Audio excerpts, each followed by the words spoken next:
Vamos agora para os capítulos 5 e 6 do compêndio. Nós estamos agora entrando na segunda parte. Vejam, são diversos capítulos, né? Nós vamos começar o capítulo 5º, que fala da família, depois vem o capítulo 6, o trabalho, depois a vida econômica, a comunidade política, a comunidade internacional, o meio ambiente, e o capítulo 11º, a promoção da paz. Então, são chamados temas clássicos da doutrina social. Começamos com a família. Capítulo 5º. A família, célula vital da sociedade. Essa frase do livro do Gênesis, não é bom que o homem esteja só. Gênesis 2:18. Mostra o quê? Que o casal é a primeira forma de comunhão de pessoas. Comunhão, viver a comunhão, nos remete à Trindade, porque nós somos imagem de Deus. Imagem da Trindade. A Trindade é a comunhão. E o casal, portanto, é a primeira forma de comunhão de pessoas. O casal é como se fosse um ícone da comunhão. Um ícone da comunhão. Duas pessoas que, de repente, se tornam uma só carne. E essa dimensão é fundamental, né, na vida humana. A família, o compêndio vai dizer, a família é o lugar primário da humanização da pessoa e da sociedade e berço da vida e do amor. A família é onde nós nos tornamos humanos. Ali, na família, nós somos educados para essas virtudes: solidariedade, companheirismo, amizade, partilha. Isso aprendemos em casa, desde pequenos, quando a mãe fala, reparte o seu doce com o seu irmão aí, deixa ele brincar com o seu brinquedo um pouquinho, deixa ele andar na sua bicicleta. A família, portanto, é esse lugar primário, né, da humanização e, ao mesmo tempo, claro, o berço da vida e berço do amor. E o compêndio, no seu número 210, vai se referir a Jesus, né? Dizer que Jesus nasceu e viveu em uma família concreta, a Sagrada Família de Nazaré, acolhendo todas as características da época, né? Do que era comum para as famílias do seu tempo.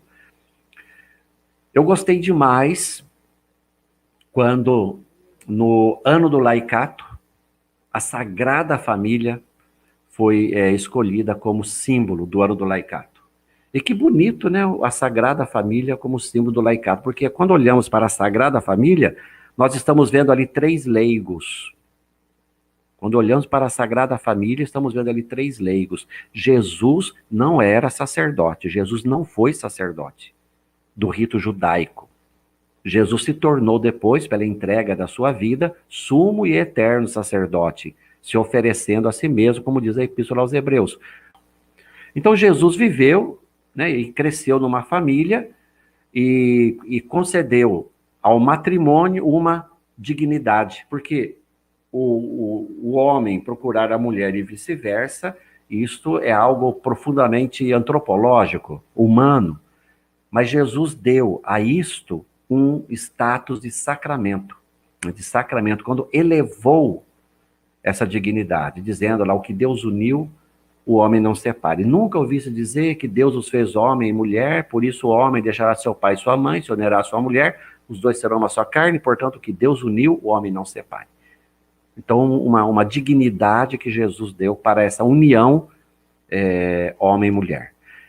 Uma dignidade para o casal, que é então a primeira forma de comunhão de pessoas.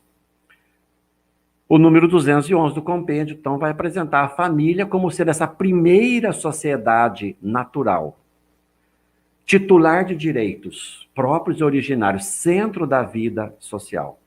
A família, fundada no matrimônio entre um homem e uma mulher, tem uma específica e originária dimensão social. Isto é, lugar primário de relações interpessoais.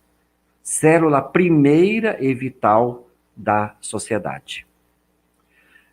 Vocês, claro, estão percebendo que aqui todo o conceito de família que temos no compêndio é aquilo que a igreja entende por família. A união, homem e mulher, fundamentados no sacramento do matrimônio. Depois nós vamos ver aqui mais para frente, o próprio compêndio reconhece que hoje temos outras formas de família. E temos aí todo o documento Amoris Laetitia, né, recente, do Papa, do Sínodo, que foi sobre a família. Mas aqui, portanto, o compêndio ele está trabalhando sobre esta a família monoparental, né? Então, essa família, esse conceito de família, união homem e mulher, fundamentados no sacramento do matrimônio. Então, essa família, esse matrimônio homem e mulher, esse grupo social se torna, portanto, a célula vital da sociedade. Célula primeira e célula vital. E claro, a gente precisa sempre cuidar, sempre zelar pelas famílias. Nós temos no mês de agosto sempre a Semana da Família, e sempre tem que cuidar, toda a pastoral familiar, cuidar dos casais mais novos, os recém-casados, a pastoral dos recém-casados, para que nós possamos cada vez mais valorizar, né, essa dimensão da família. E, paralelamente a isso, também toda a atenção misericordiosa que temos com outros casos de casais em segunda união e outras formas de família que vai aparecer daqui a pouco no próprio compêndio. O número 213, né, portanto, a família é entendida na doutrina social como o primeiro grupo organizado. Olha só, lugar de humanização. Eu gosto muito dessa expressão do compêndio. A família é lugar da humanização. Isto é o lugar em que nós nos tornamos humanos. Aprendemos a promover a paz, aprendemos a solidariedade, aprendemos a partilhar, aprendemos a conviver com os outros, aprendemos a respeitar as outras pessoas, respeitar os mais idosos. Enfim, a família é o ambiente que nos humaniza. Ela não é algo na sociedade, ela não é algo na sociedade, mas ela constrói a sociedade. Olha só, né? Um time de futebol é algo na sociedade. E outros grupos organizados que poderíamos citar. A família não é algo na sociedade, ela constrói a sociedade. Ela é a célula primária, a célula vital da sociedade. Vai dizer o compêndio, uma sociedade à medida da família é a melhor garantia contra toda deriva de tipo individualista ou coletivista. Porque nela, a pessoa está sempre no centro da atenção, enquanto fim e nunca como meio. O ser humano nunca é meio para alguma coisa, meio para ganhar dinheiro, meio para lucrar. O ser humano, a pessoa é sempre fim. Ela nunca é o meio, é sempre o fim. E a família, portanto, se torna a melhor garantia quanto a isso. O número 214 vai dizer que a doutrina social da igreja afirma a prioridade da família em relação à sociedade e ao Estado. A família não é, portanto, para a sociedade e para o Estado. Antes, a sociedade e o Estado são para a família. Eu fiz questão de grifar ali para destacar. A sociedade e o Estado, nas suas relações com a família, têm o dever de se ater ao princípio da subsidiariedade. Quer dizer, o que é a subsidiariedade? A subsidiariedade é você não tomar o lugar daquele grupo menor. O Estado não pode interferir. O Estado deve apoiar e incentivar. Isso é o princípio da subsidiariedade, também no que se refere à questão da família. O matrimônio, portanto, compreendido como o fundamento da família, a gente já falou, né, que a compreensão do compêndio vai nisso que a igreja compreende como família, isto é, um pacto entre um homem e uma mulher, fundado na escolha recíproca e livre, que implica plena comunhão, orientada para a procriação, que tem a dignidade de sacramento. A família está sempre aberta para a vida. Nós vimos lá, é o berço da vida. Algumas características que o compêndio vai apresentar do matrimônio. Primeiro, a totalidade. Os cônjuges se doam reciprocamente em todas as suas dimensões. Tudo o que o marido é, ele se doa para a esposa e vice-versa. Eu sempre gosto de brincar e dizer o seguinte, que pessoas que não sabem conjugar a vida no plural, não vai ser feliz no matrimônio. E vai fazer o outro infeliz. Conjugar a vida no plural, né? Agora é nós vamos, nós gostamos, nós fazemos, nós queremos, nós. Acho bonito quando a, a senhora está esperando o filho, está grávida, e o marido diz, nós estamos grávidos. O marido não diz, a minha esposa está grávida, o marido diz, nós estamos grávidos. Olha que bonito, né? Até nisso ali, os cônjuges se doam reciprocamente. A unidade, né, faz deles uma só carne. Já comentamos essa característica aí, eu gosto de dizer, café com leite. Misturou, não dá para separar mais. A indissolubilidade e a fidelidade, essas duas características são frutos da totalidade. Se doam de tal forma, se doam de tal maneira um ao outro, que esta doação é indissolúvel e, ao mesmo tempo, gera em um em outro a fidelidade recíproca. E a fecundidade, a qual os cônjuges devem estar abertos, essa dimensão da vida, o berço da vida. O matrimônio está objetivamente, diz lá o compêndio, ordenado a procriação e a educação dos filhos. Objetivamente ordenado.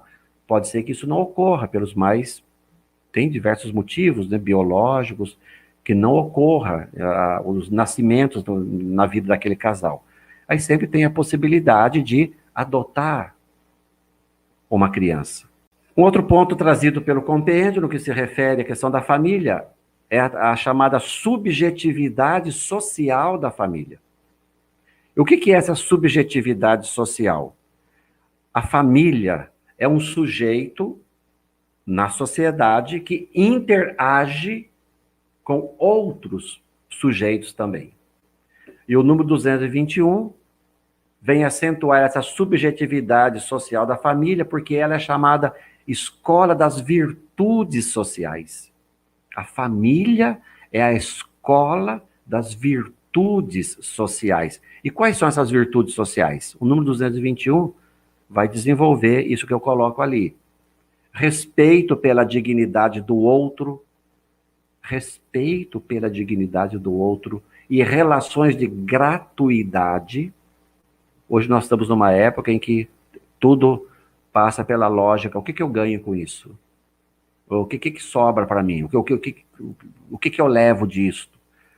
Relações de gratuidade. Aprendemos na família. São as virtudes sociais que a família vai educar os seus filhos.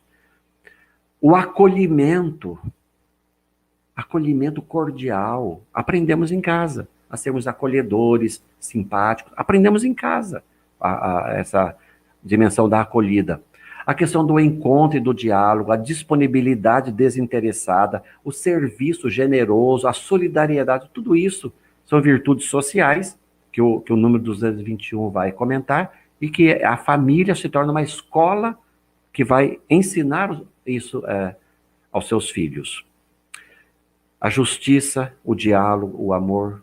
Número 225 ao 228, ali apresenta a maneira como o compêndio entende a família. Ele compreende a família nesse sentido de família nuclear, isto é, fundamentada sobre o sacramento do matrimônio. A gente já comentou isso, né? E você percebeu desde o começo que esse é o fio condutor do compêndio no que se refere à família. A família nuclear, fundada sobre o sacramento, união homem e mulher, fundada sobre o sacramento do matrimônio, abertos para a vida, no caso, a procriação e a educação dos filhos. No entanto, o compêndio reconhece que existem outros modelos de família. Outros modelos. E vai comentar esses outros modelos. Casais em segunda ou mais união. As uniões de fato, isto é, aqueles que moram juntos, não são casados, às vezes no civil somente, às vezes nem no civil e nem na igreja, moram juntos, educam seus filhos. As uniões homoafetivas, né, que estão cada vez mais crescendo, esse tipo de uniões homoafetivas. Então, tem esses outros modelos de família. Eu diria que temos alguns modelos que talvez não aparecem aqui no compêndio, mas que a gente vê isso na prática, você vê, eu também vejo, aquelas famílias, por exemplo, em que a avó educa os filhos, os netos, aliás, a avó educa os netos. E dali não vai sair nenhum marginal, como foi falado na época da campanha eleitoral. Muitas pessoas boas saem desse tipo de família, que são educados pela avó, coitada, às vezes com aquela aposentadoriazinha que ela recebe, ainda educa lá e cria os seus dois netos, 3 netos, 4 netos. Então é um outro tipo de família que não é contemplado aqui no compêndio, mas que a gente vê, não vamos chamar de família, né? Esse tipo esse grupo que nós vemos aí tão presentes, né? Temos que apoiar essas pessoas, né? Valorizar essas senhoras, e às vezes são os dois, né? Os avós, o avô e a avó que educam e criam seus netos. O compêndio vai acentuar nos números 230 a 237 a questão da vida, né? A família deve estar aberta ao acolhimento da vida, pois ela é o santuário da vida. Então, um casal, de repente, não quer absolutamente, de maneira alguma, ter filhos de jeito nenhum, quer dizer, então isso aí está indo na contramão daquilo que nós compreendemos a respeito e valorizamos a respeito da família, que é o berço da vida. Números 238 a 243, né, o papel fundamental que tem a família como educadora, que forma a pessoa em todas as dimensões, inclusive na social. Nós já falamos, a família é a escola das virtudes sociais, respeito pelo outro, diálogo, amor, solidariedade, né? Então a família é a escola das virtudes sociais.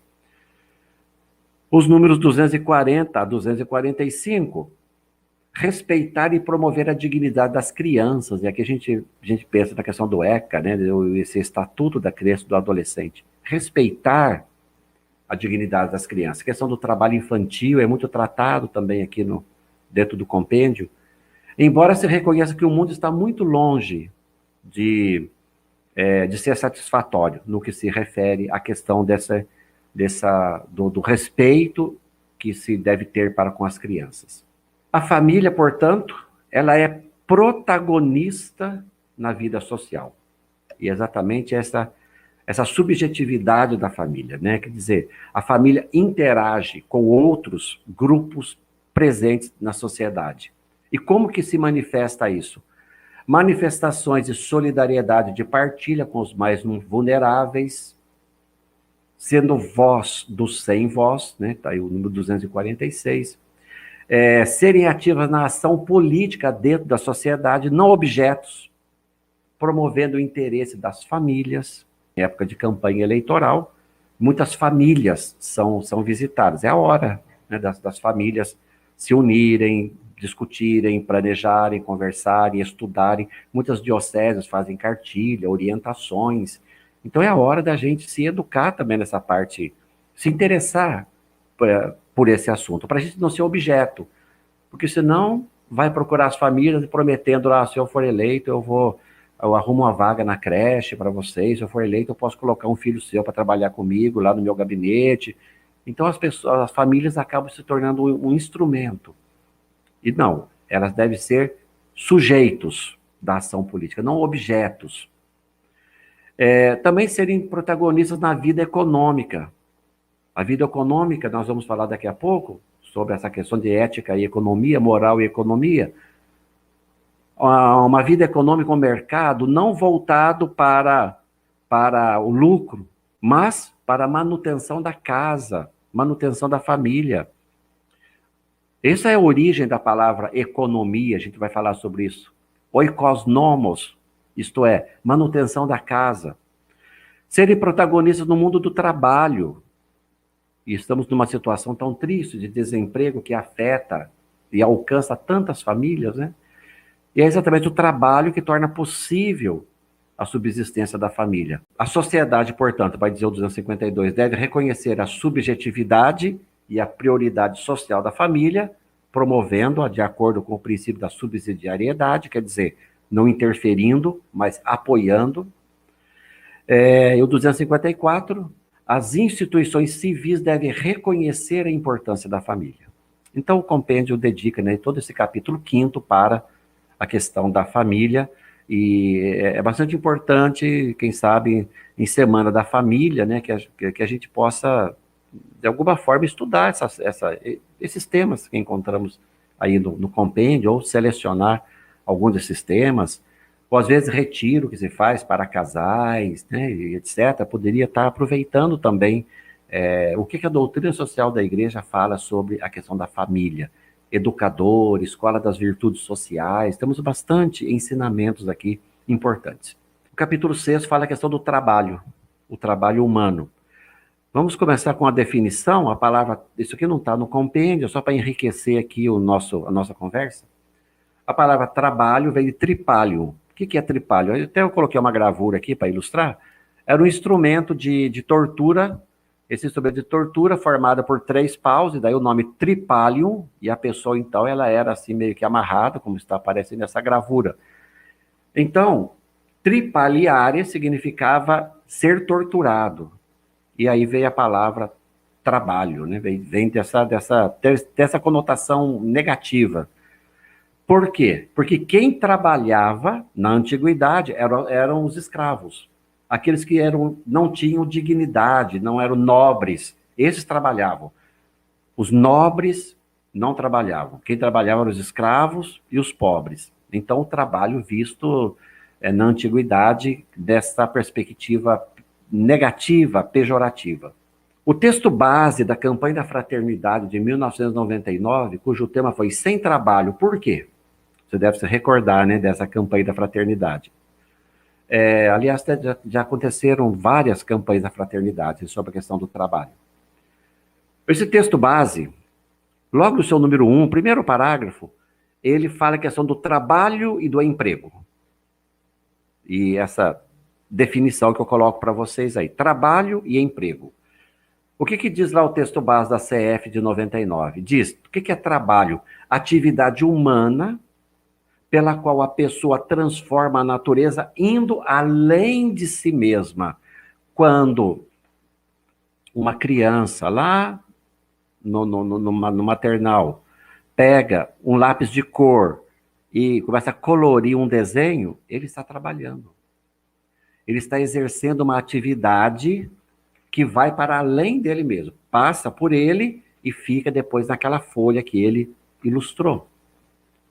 A dona de casa, que pega ali o feijão, o arroz cru e cozinha e faz aquele alimento maravilhoso, está trabalhando, está exercendo algo que vai para além dela, passa por ela e vai para além dela. João Paulo II diz que o trabalho tem um sentido transitivo, isto é, ele passa pela pessoa, passa pelas mãos e termina fora da pessoa.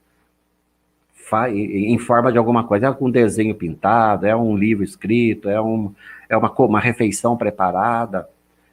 Nesse sentido, o ser humano é compreendido como um homo faber, isto é, um homem que trabalha.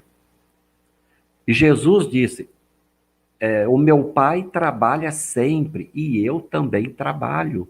Então a questão do trabalho, uma atividade humana, pela qual a pessoa transforma a natureza indo para além dela mesma. Então, a questão do trabalho, uma atividade humana, pela qual a pessoa transforma a natureza indo para além dela mesma. Já o emprego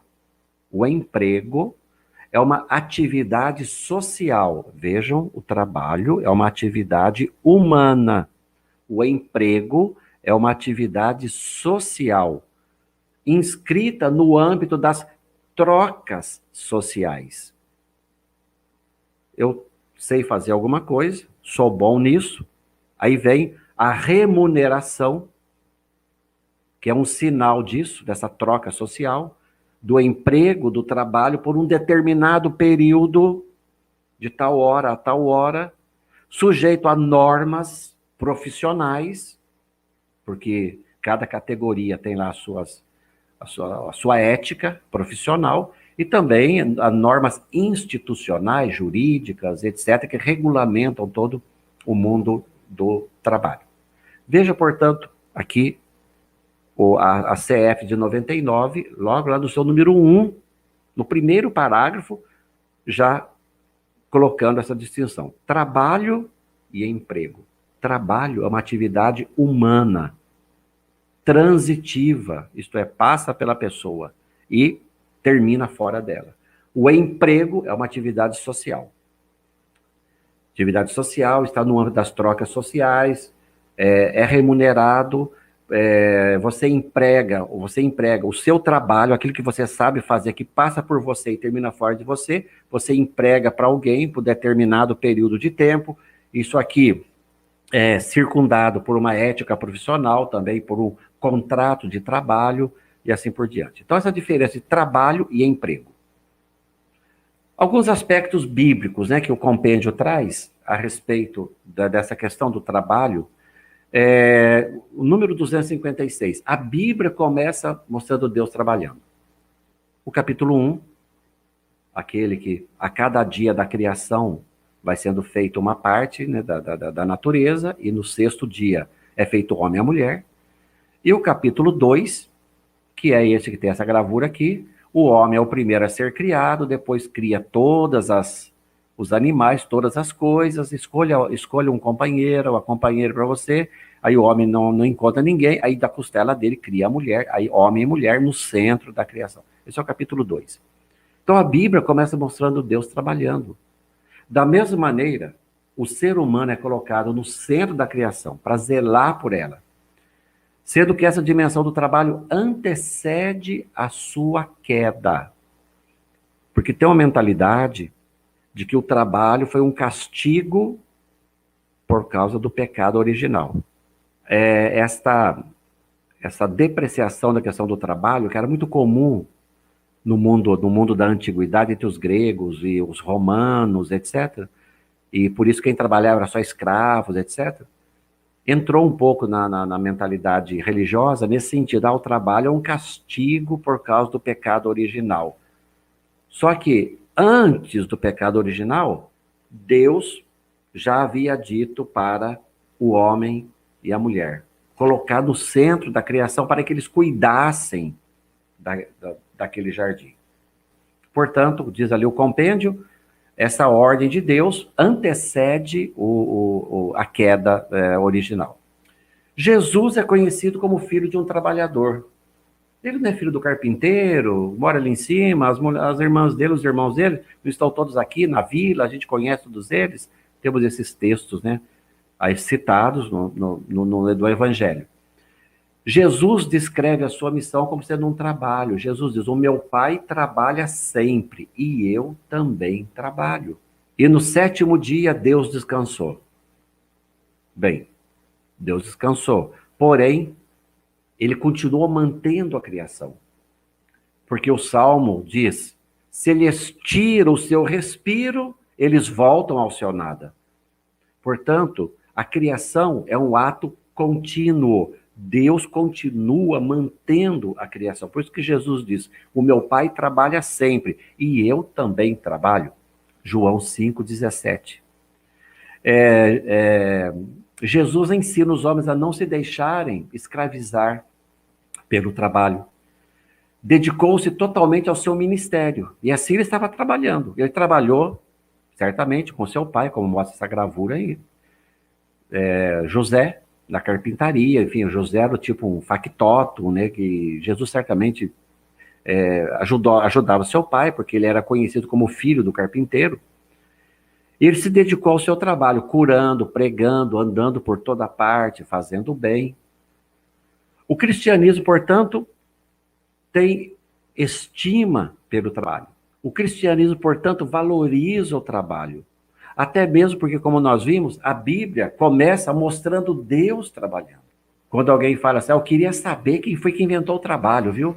Puxa, eu queria saber quem foi. A resposta é simples: Deus. Porque a Bíblia se abre mostrando Deus trabalhando. Paulo diz aos Tessalonicenses: quem não quiser trabalhar, também não deve comer. Nenhum cristão, pelo fato de pertencer a uma comunidade solidária e fraterna, deve se sentir o direito de não trabalhar e de viver às custas dos outros. Está lá Paulo dos Tessalonicenses. Não é porque você é nobre, isso, aquilo que você agora, os outros vão trabalhar para você, você não vai fazer nada. Diz ali Paulo: quem não quiser trabalhar também não deve comer. Os padres da igreja, que são aqueles santos que viveram dos primeiros séculos do cristianismo, do século I até o século IV, século V, mais ou menos, esses padres da igreja nunca consideraram o trabalho como sendo uma obra servil, opus servili, mas como opus humano, uma obra humana. E nós vimos ali, aquela definição da campanha da fraternidade.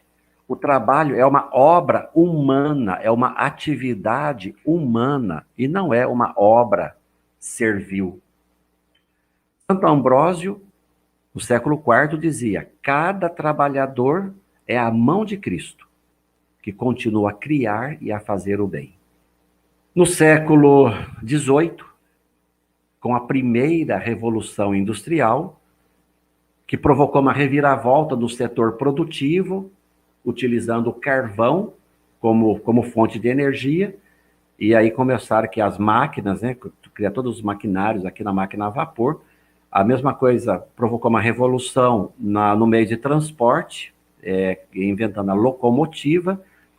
Então, essa revolução industrial, essa primeira revolução industrial, porque depois teve uma segunda revolução industrial, que foi com o petróleo, depois teve uma terceira revolução industrial, que foi com os microchips. Hoje nós estamos numa quarta revolução industrial, que são os robôs, né, toda essa questão da robótica, etc. Mas essa primeira revolução industrial criou uma nova classe, que são os proletários, o proletariado. E mudou as relações de trabalho.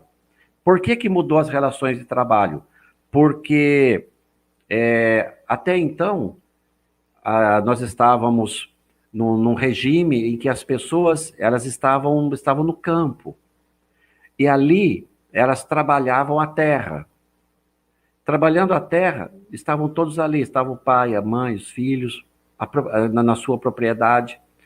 Era um trabalho para a subsistência. Plantavam, colhiam, todos juntos. Mas quando começou a Revolução Industrial e começaram a vir para as cidades para trabalhar, aí o trabalho virou sinônimo de sair de casa. Aí quem sai de casa trabalha, quem fica em casa não trabalha. E essa mentalidade está muito presente hoje, quando às vezes alguém pergunta: você trabalha onde? E a pessoa diz: eu trabalho em tal lugar. E a sua esposa: não, ela não trabalha. Não, ela não trabalha. Lá em casa só eu que trabalho, ela fica em casa. Gente, imagina que a esposa não trabalha porque fica em casa. Trabalha, sim, claro. Mas essa mentalidade, quer dizer, mudou essas relações, mudou a forma de compreender o trabalho, né? O trabalho virou emprego, e com isso empobreceu muito a compreensão do que é o trabalho. Aí vem Leão XIII, frente a essa questão social, que é a questão do proletariado, a exploração da mão de obra, crianças, etc., né, pessoas trabalhando 18 horas naquelas tecelagens. Vem Leão XIII com a encíclica Rerum Novarum, que é a das coisas novas, que a gente já falou, foi a primeira encíclica social. Não eram tão novas assim essas coisas, né? Não eram tão novas, porque Marx e Engels já haviam dado uma resposta a isso através do Manifesto do Partido Comunista, de 1848. Demorou quase 50 anos para a igreja se manifestar oficialmente, porque nos meios cristãos já havia o catolicismo social, com Antônio Frederico Ozanam, o bispo von Kettler e tantos outros, né, que estavam fazendo alguma coisa. Mas faltava essa palavra oficial, posição da igreja frente a essa questão social, que é a questão do proletariado. E isso se deu através da Rerum Novarum, que foi então a primeira encíclica social. O trabalho tem uma dignidade. Na encíclica Labora Exercens, de João Paulo II, é uma encíclica de 1981, comemorando os 90 anos da Rerum Novarum. A abreviatura é LE, Laborem Exercens, o exercício do trabalho. João Paulo vai dizer que o trabalho é uma dimensão fundamental da existência do homem. Dominar a terra. Dominar foi compreendido de forma equivocada, ou é compreendido de forma equivocada. Dominar vem de dominus. Em latim, dominus. Quando fala-se dominar a terra, dominar vem de dominus, que significa a referência ao Senhor. E o Senhor é o Criador. Portanto, dominar aqui não é no sentido de fazer o que quer com a natureza, com a criação, com as coisas, mas é tratar a natureza, tratar a criação como o Senhor a trata, como o Criador a trata. Bem, dominar a terra. O trabalho tem então essa questão, é uma atividade transitiva. Eu já me referi a isso, né? Já falei para vocês, quando falei a questão da atividade humana, ela passa pela pessoa. Ela é própria e exclusiva do ser humano, passa pela pessoa e termina fora dela. Por isso que fala de atividade transitiva. E com isso o homem vai aperfeiçoando a natureza, vai se realizando como ser humano, como criatura feita à imagem de Deus. A Laborem Exercens número 4 vai falar muito desse trabalho como uma atividade transitiva. O compêndio, no seu número 277, vai falar do trabalho em sentido objetivo. E qual que é o sentido objetivo? É a técnica. E aqui a referência é a Labore Exercens número 5. A técnica, ou a tecnologia, como falamos hoje, é ter um caráter instrumental. Nunca pode ser uma adversária do trabalho.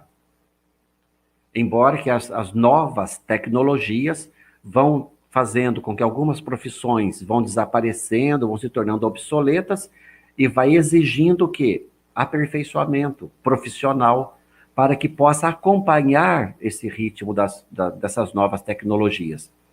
Mas é um caráter instrumental, ela não veio para acabar com o trabalho, mas para facilitar o trabalho. Diz lá a Labore Exercens. Então tem o trabalho em sentido objetivo, que é o que? A técnica, as tecnologias, o maquinário, enfim, tudo que é utilizado no processo de produção. Mas tem também o trabalho em sentido subjetivo, que é a pessoa que trabalha. E o valor ético do trabalho está relacionado à pessoa que trabalha. Esse é o miolo fundamental. Eu fiz questão de destacar isso. A pessoa que trabalha. Esse aqui é o miolo fundamental da valorização do trabalho. Não é a tecnologia que é empregada. Não é o instrumental que é empregado, o computador de última geração, para aqueles que trabalham em home office. O mais importante é a pessoa que trabalha. Esse é o miolo fundamental da compreensão cristã da dignidade do trabalho. É a pessoa quem dignifica o trabalho, e não o inverso. O economicismo, vai dizer lá a Labore Exercens e também o compêndio, contradiz essa prioridade da pessoa sobre a técnica, pois considera o trabalho uma mercadoria. Não é a pessoa, não está interessado na pessoa, mas o que ela pode render, o que ela pode produzir. E a hora que ela não pode render mais, nem produzir mais, ela é encostada. Então isso aí, o compêndio e a Labore Exercens chama de economicismo. O que dignifica o trabalho é o homem que o realiza e não o produto resultante. Isso aqui é muito importante.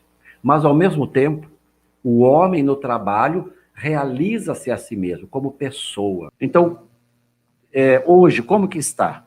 E todo o capítulo 2º da Caritas in Veritate traz um pouco um panorama das questões do trabalho e capital hoje.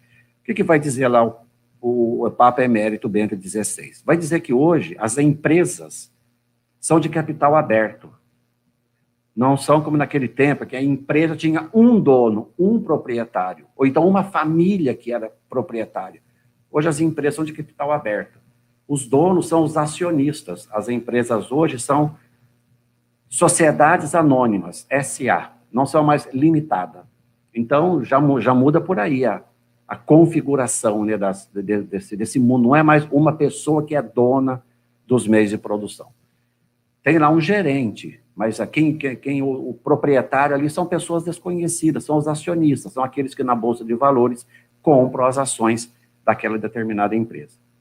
O capital é volátil, não serve à produção, mas existe somente para gerar lucros. É uma verdadeira agiotagem internacional, diz o Papa Francisco. Isto é, o capital, ele existe na tela do computador. Porque se todos fossem no mesmo momento, no mesmo minuto, ao banco retirar aquele dinheiro, não teria espécie, ele existe virtualmente. E esse dinheiro viaja para lá e para cá, para ganhar onde está rendendo mais, para lá é deslocado o capital. Amanhece no Ocidente, Oriente manda para cá o seu capital. Amanhece lá no Oriente, o Ocidente manda para lá e assim por diante. Então, esse capital volátil, né, ele é uma verdadeira agiotagem. É dinheiro gerando dinheiro. Não é o trabalho, a produção, o investimento gerando as riquezas. Todos esses pontos aqui, o Papa Bento XVI desenvolve na Caritas in Veritate. Então, a empresa, ela faz os bancos do automóvel num país, os pneus em outro país, a carroceria em outro país e a montagem é feita em outro país. Enfim, é deslocalizado onde pode os custos serem menores para a empresa.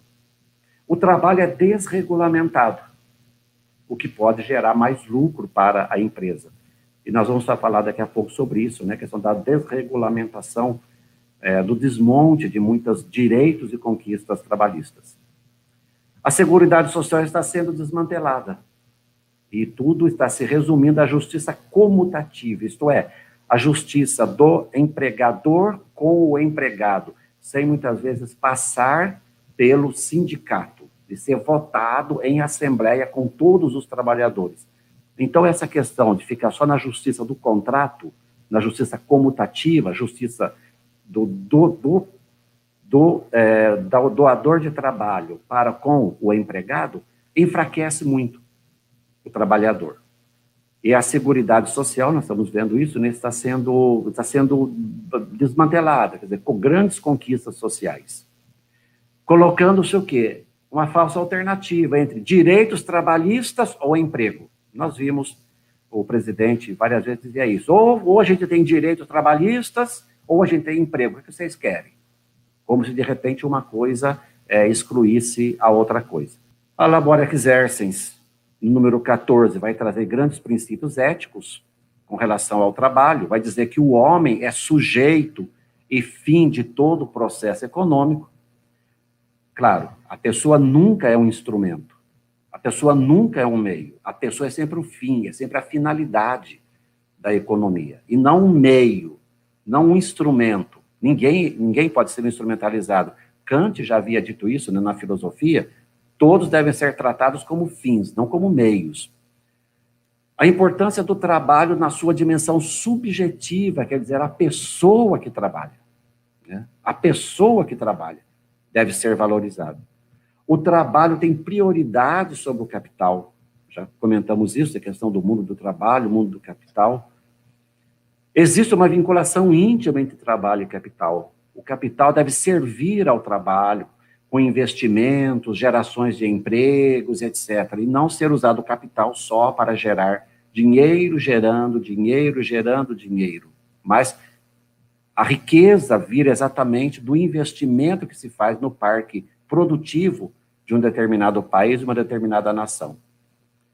Qualquer sistema de propriedade deve servir ao destino universal dos bens. Esse é um princípio, né? Nós já vimos a questão da propriedade privada. Nunca a doutrina social da igreja acentuou a propriedade privada como um direito total, absoluto e intocável. Sempre a questão da destinação universal. Tanto o capitalismo quanto o coletivismo, quando existia, já não existe mais, nem existe só na Coreia do Norte e meio maquiado na China, não segue esses princípios. Por quê? Porque o sistema de propriedade privada, em ambos esses sistemas, não garante que o trabalhador seja tratado como pessoa. Não garante, encobriu ali aquela faixinha ali do StreamYard, que o sistema de propriedade institucionalizado nesses dois sistemas não garante que o trabalhador seja tratado como pessoa, mas ele é sempre tratado como meio, como instrumento, tanto em um sistema capitalismo, quanto também no sistema coletivista. Aqui, a Labora Exerces detalha um pouco mais. Capitalismo não garante a primazia do homem, nem a subjetividade do trabalho. O capitalismo, entende a propriedade privada como dogma intocável da vida econômica. E nós já vimos que não é assim. A doutrina social nunca disse isso. E o coletivismo? O erro histórico do coletivismo foi o de achar que bastava eliminar a propriedade privada para que acabasse a oposição capital e trabalho. E a gente sabe que isso não ocorreu nos países em que o coletivismo, o sistema coletivista se instaurou, especialmente na União Soviética. O compêndio traz essas duas distinções que busca lá na Labora Exerces, números 17, 18 e 19, sobre o doador de trabalho indireto e o doador de trabalho direto. Vai dizer, quem que é o doador indireto? É toda a sociedade, especialmente o Estado. O Estado tem o dever de promover políticas públicas de geração de emprego. Não é que o Estado vai ser um cabide de empregos. O Estado deve promover essas políticas públicas que promovam o pleno emprego para a população. É o doador indireto. E quem que é o doador direto de trabalho? Vai dizer o compêndio, repetindo a Labora Exerces, número 19, são as empresas e os diversos grupos dos setores de serviços. E o ponto-chave é o salário. Aliás, a Labora Exerces vai dizer que o salário é a questão social. O salário está na chave da questão social. A questão do salário. O justo salário, a justa remuneração pelo trabalho. Não basta qualquer salário. Esse salário deve ser o suficiente para manter... O salário justo é aquele para manter o trabalhador e a sua família em todas as suas necessidades culturais, acadêmicas, de alimentação, enfim, em todas as dimensões, de lazer. Sabemos, né, a Constituição nossa diz que o salário mínimo deveria ser o suficiente para garantir tudo isto para os nossos trabalhadores. Infelizmente, sabemos que ainda não atingimos isso que a nossa Constituição pede. O compêndio vai falar dos direitos dos trabalhadores, vai colocar aí uma série de direitos, né? O direito a uma justa remuneração, o direito ao repouso, o direito à salubridade, o direito a ver salvaguardada a própria personalidade no lugar de trabalho, no local de trabalho, o direito a convenientes subvenções indispensáveis para a subsistência dos trabalhadores desempregados das suas famílias, direito à pensão, à aposentadoria ou à reforma, ao seguro para a velhice, bem como para a doença, ao seguro para casos de acidente de trabalho, o direito a disposições sociais referentes à maternidade, o direito de se reunir e de se associar. Portanto, o compêndio cita a Laborem trazendo diversos direitos dos trabalhadores. No caso do direito ao salário justo e à distribuição de renda, a gente dizia que isso aqui é uma questão chave na ética social, a questão do salário justo.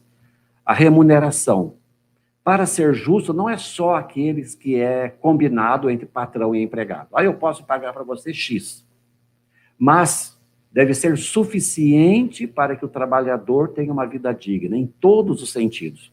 E aqui, claro, entra todo o papel da negociação, dos sindicatos, para conseguir que todos essas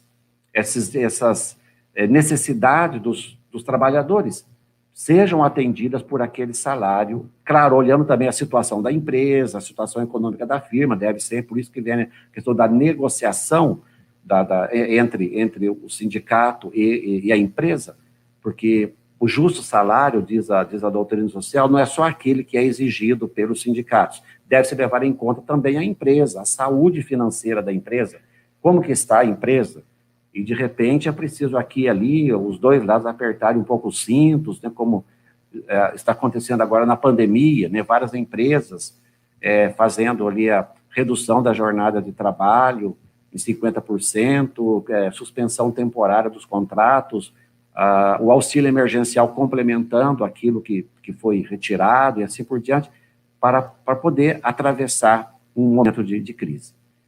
O direito de greve, diz o número 304 do compêndio, que é essa recusa coletiva e combinada, concertada dos trabalhadores, como forma de pressão para obter dos empregadores sobre o Estado, sobre a opinião pública, né, para obter o quê? Melhores condições de trabalho. Então, a greve é um direito.